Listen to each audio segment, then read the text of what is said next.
warahmatullahi wabarakatuh. Anak-anak, bagaimana kabarnya? Semoga anak-anak dalam keadaan sehat. Bagaimana? Masih semangat dalam pembelajaran daring? Ya, semoga anak-anak tetap semangat dalam mengikuti kegiatan belajar mengajar selama pandemi ini. Nah, anak-anak, kita akan melanjutkan materi yang kemarin terkait teks cerita inspiratif. Kemarin kita belajar KD pengetahuan, yaitu menelaah struktur dan kaidah kebahasaan dari teks cerita inspiratif. Nah, kali ini kita akan membahas KD keterampilan, yaitu mengungkapkan simpati, empati, kepedulian, dan perasaan dalam bentuk teks cerita inspiratif dengan memperhatikan struktur dan kaidah kebahasaan teks cerita inspiratif. Nah, anak-anak, pada materi ini kita harus mengungkapkan simpati, empati, perasaan, dan kepedulian pada sebuah teks cerita inspiratif. Nah, sebelum itu Bapak akan menjelaskan terlebih dahulu pengertian dari simpati, empati, kepedulian, dan perasaan.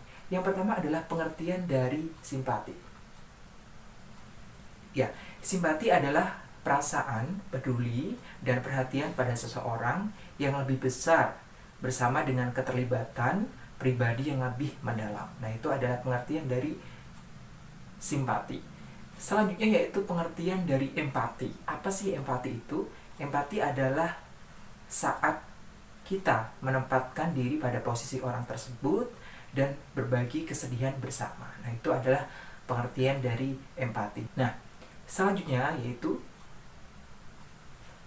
kepedulian. Apa sih kepedulian itu? Kepedulian adalah sebuah sikap keberpihakan kita untuk melibatkan diri dalam persoalan, keadaan, atau kondisi yang terjadi di sekitar kita. Nah, itu adalah pengertian dari kepedulian. Selanjutnya yaitu perasaan. Siapa sih yang tidak memiliki perasaan? Kamu pasti dong punya perasaan. Oke, jadi pengertian dan perasaan adalah suatu keadaan dalam kesadaran manusia yang menghasilkan penilaian positif atau negatif terhadap sesuatu. Nah, itu adalah pengertian dari simpati, empati, kepedulian, dan perasaan. Baik, selanjutnya Bapak akan menampilkan sebuah audio cerita inspiratif. Silakan nanti anak-anak didengarkan dengan sesama. Nanti setelah anak-anak mendengarkan, akan ada penjelasan Bapak terkait simpati, empati, kepedulian, dan perasaan yang terkandung dalam cerita inspiratif yang anak-anak nanti dengar. Baik, silakan didengarkan. Ada seorang sahabat menuturkan kisahnya. Dia bernama Budiman. Sore itu ia menemani istri dan seorang putrinya berbelanja kebutuhan rumah tangga bulanan di sebuah toko swalayan. Usai membayar, tangan-tangan mereka syarat dengan tas plastik belanjaan. Baru saja mereka keluar dari toko swalayan, istri Budiman dihampiri seorang wanita pengemis yang saat itu bersama seorang putri kecilnya. Wanita pengemis itu berkata kepada istri Budiman, "Beri kami sedekah, Bu." Istri Budiman membuka dompetnya. Lalu ia menyodorkan selembar uang kertas yang berjumlah Rp1.000. Wanita pengemis itu menerimanya. Tatkala tahu jumlahnya tidak mencukupi kebutuhan, ia lalu mengucukkan jari-jarinya mengarah ke mulutnya. Kemudian pengemis itu memegang kepala anaknya dan sekali lagi ia mengarahkan jari-jari yang berkucuk itu ke mulutnya. Seolah ia berkata, "Aku dan anakku ini sudah berhari-hari tidak makan. Tolong berikan kami tambahan sedekah untuk bisa membeli makanan." Mendapati isyarat pengemis wanita itu, istri Budiman pun membalasnya dengan isyarat gerakan tangan seolah berkata, "Tidak, tidak, aku tidak akan menambahkan sedekah untukmu." Ironisnya, meski tidak menambahkan sedekahnya, istri dan putrinya Budiman malah menuju ke sebuah gerobak gorengan untuk membeli cemilan. Pada kesempatan yang sama, Budiman berjalan ke arah ATM untuk mengecek saldo rekeningnya.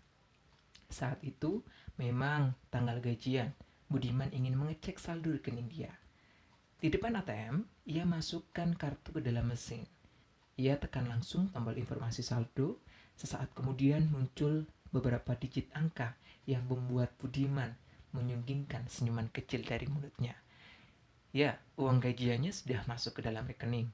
Budiman menarik sejumlah uang dalam bilangan jutaan rupiah dari ATM.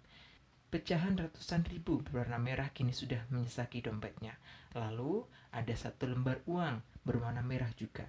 Tetapi kali ini bernilai 10.000 yang ia tarik dari dompet.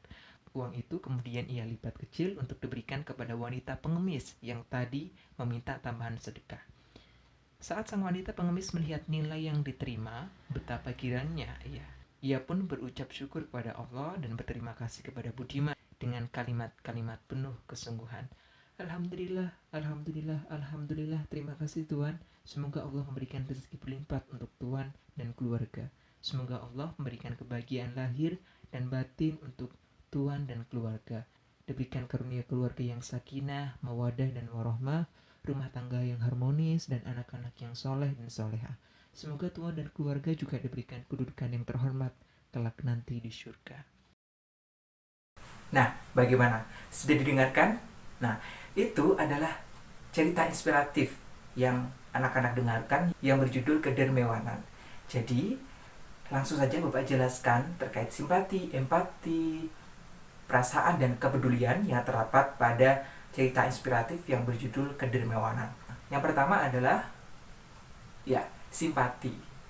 Untuk simpati pada cerita inspiratif ini adalah tokoh Budiman merasa simpati dengan penderitaan sang wanita pengemis dan anaknya. Nah, itu adalah simpati dari cerita inspiratif yang berjudul Kedermawanan.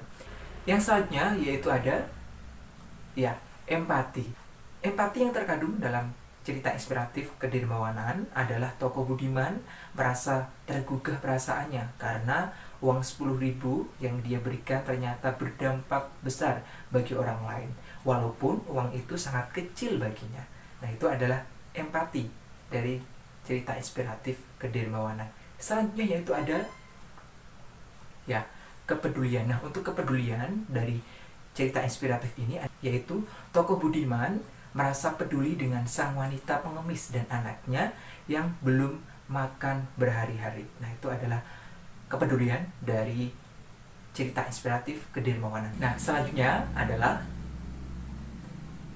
perasaan pribadi. Nah, perasaan pribadi yang terkandung dalam cerita inspiratif yang berjudul Kedermawanan ini adalah melalui tindakannya, tokoh Budiman merasa tindakannya sudah tepat berbagi rezeki dengan orang lain. Nah, itu tadi adalah perasaan pribadi atau perasaan yang terdapat pada cerita inspiratif yang berjudul Kedermawanan. Nah, anak-anak, itu tadi adalah penjelasan terkait simpati, empati, kepedulian, dan perasaan yang terdapat pada cerita inspiratif. Nah, sesuai dengan KD, yaitu KD keterampilan, hari ini kita akan mengungkapkan perasaan simpati, empati, kepedulian, dan perasaan pada teks cerita inspiratif. Nah, untuk itu, setelah Bapak jelaskan, yaitu simpati, empati, perasaan, dan kepedulian, selanjutnya Bapak akan menjelaskan langkah-langkah menyusun teks cerita inspiratif. Nah, apa saja langkah-langkah menyusun teks cerita inspiratif? Langsung saja kita simak. Nah, yang pertama adalah menentukan tema atau judul. Nah, jika anak-anak ingin membuat teks cerita inspiratif, yang pertama adalah menentukan tema atau judul terlebih dahulu sebelum membuat teks cerita inspiratif.